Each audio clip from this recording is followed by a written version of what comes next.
से आगे बढ़ते हैं और अब रुक करते हैं कमोडिटी मार्केट का। और इन पर्टिकुलर कमोडिटी मार्केट में आज कच्चे तेल की चाल काफी हद तक फोकस रेडार पर रहेगी।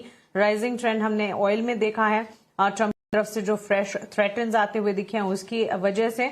और गोल्ड और सिल्वर के मार्केट की अगर बात करें, हम देख रहे हैं थर्ड वीकली लॉस है, डॉलर फर्म है और साथ ही हॉकिश फेड के सिग्नल्स आते हुए दिख रहे हैं। उसका असर हम देख रहे हैं प्रेशियस मेटल्स पर।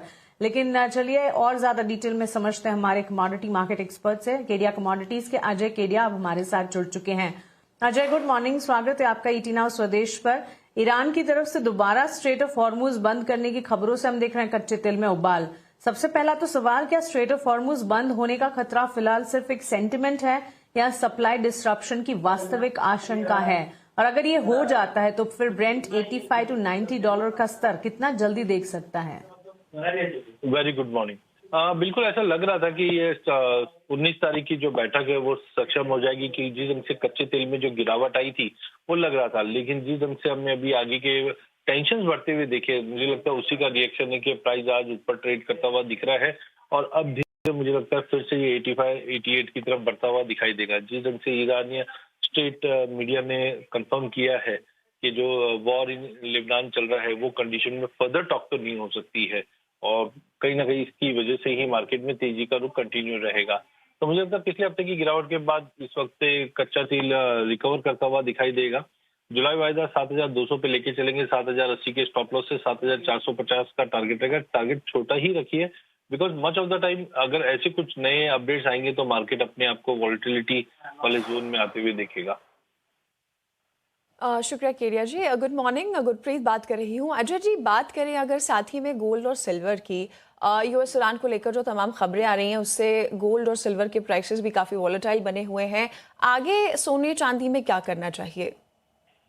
देखिए, जियोपॉलिटिकल टेंशन है वो ऑलरेडी मुझे लगता है गोल्ड को इम्पैक्ट नहीं कर रहा। सबसे इम्पोर्टेंट है वो फेड की बैठक थी जहां पे उन्होंने कंफर्म किया कि रेट हाइक होंगे दिसंबर में। उसके बाद से ही हमने काफी बड़ा फॉल देखा। हालांकि जो अभी फिर से युद्ध स्टार्ट जैसी सिचुएशन बन रही है वो कहीं ना कहीं गोल्ड को पहले भी हमने देखा था, जब जब युद्ध होता है सोने में सेल ऑफ आता है।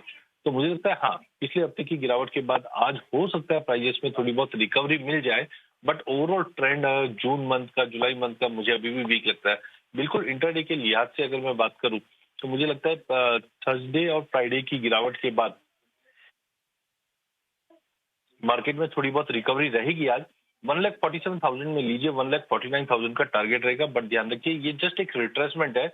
ओवरऑल मुझे लगता है कि हम अगले 1-1.5 महीने में इंटरनेशनल में $4,000 तोड़ते हुए देखेंगे। डोमेस्टिक मार्केट में 1,40,000 तक का लेवल लग रहा है। वहीं चांदी में भी अगर हम देखें तो 70 के नीचे प्राइजेस कंसिस्टेंटली होल्ड कर रही है, जो बड़ी गिरावट का रुख दे रही है।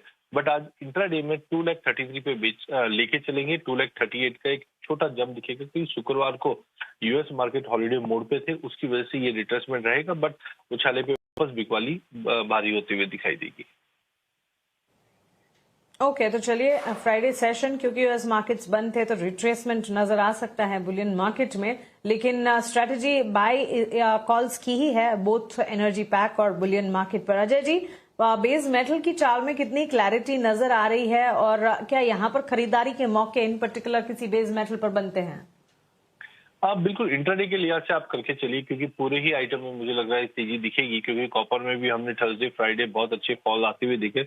इनफैक्ट इससे पहले भी देखा था 1300-1305 का काफी सपोर्ट था कॉपर में। तो टाइमिंग ये जो भी जब मैं बता रहा हूँ बिल्कुल इंट्राडे के लिहाज से है। शाम के सेशन से जब यूएस मार्केट ओपन होगा फिर से दबाव मिल जाएगा। तो कॉपर में जून वायदा 1306 पे लीजिए, 1320 का टारगेट रहेगा। जिंक 365 पे लीजिए, 368 का टारगेट रहेगा। एल्यूमिनियम इंपॉर्टेंट रहेगा बिकॉज जिस ढंग से स्टेट ऑफ हॉर्मुज फिर से बंद होता है तो सप्लाई कंसर्न्स रहेगा जो प्राइसेस को 360 तक ले जाएगा। तो एक बार उसको भी बाय करके चलिए। ओवरऑल बेस मेटल में मॉर्निंग सेशन में हम एक तेजी या रिकवरी देख पाएंगे, बट सेंटीमेंट अभी भी थोड़ा सा खराब और डरा हुआ ही रहेगा बेस मेटल के लिए। चलिए, तो ये राय आती हुई और बहुत बहुत शुक्रिया अजय जी हमारे साथ जुड़ने के लिए, अपना कीमती वक्त हमें देने के लिए। और फिलहाल आज बाजार सवेरे में इतना ही। मुझे और मानसी को दीजिए इजाज़त, लेकिन स्वदेश खबर पर मार्केट को लेकर और ख़बरों का सिलसिला ऐसे ही जारी रहेगा।